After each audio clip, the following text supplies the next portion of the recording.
په غزني کې د نننۍ خونړۍ پیښې تازه او وروستي معلومات خپاره شول.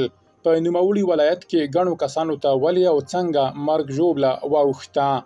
بلخوا په خوست کې د اسلامي امارت د واکمنۍ ځواکونو د یوې کورنۍ زړونه وګټل. بشپړ جزئیات په ویډیو کې تر پایه وګورئ. پاتمنو لیدونکو ستړي مه شئ. د غزني د مرګونې پیښې خبر لرو، خو پیل پر خوست کوو. د طالبانو د خوست ولایت مقام وایي د غورزنګ په نوم یو ډاکټر چې 3 ورځې وړاندې د ننګرهار مرکز جلال آباد څخه تښتول شوی و، په خوست کې د تښتونکو له منګولو ژغورل شوی.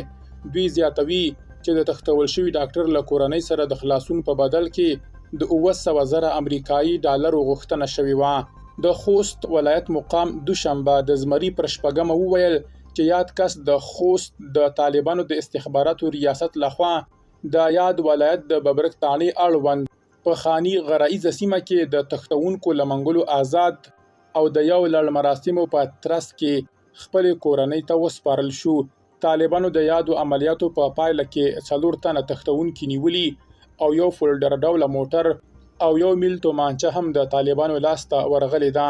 په دې وروستیو کې د هیواد په بیلابیلو سیمو کې د انسان تښتونکو پیښې زیاتې شوې دي.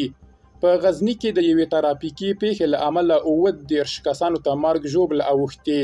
په غزني کې د طالبانو ځایي مسؤلان وایي په دغه ولایت کې د یوې ترافیکي پیښې له امله 6 تنه مړه شوي او 11 نور ټپیان دي.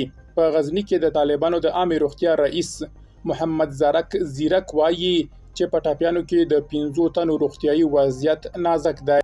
د سیمه ایزو سرچینو په وینا دا پیښه د دوشنبې پر ماسپښین د قرهباغ ولسوالۍ اړوند اسکرکوټ سیمه کې د کابل او کندهار پر لویه لاره د 580 ډوله او ټیلر موټر د ټکر له امله رامنځته شوې ده. درنو لیدونکو له ملتیا مو مننه.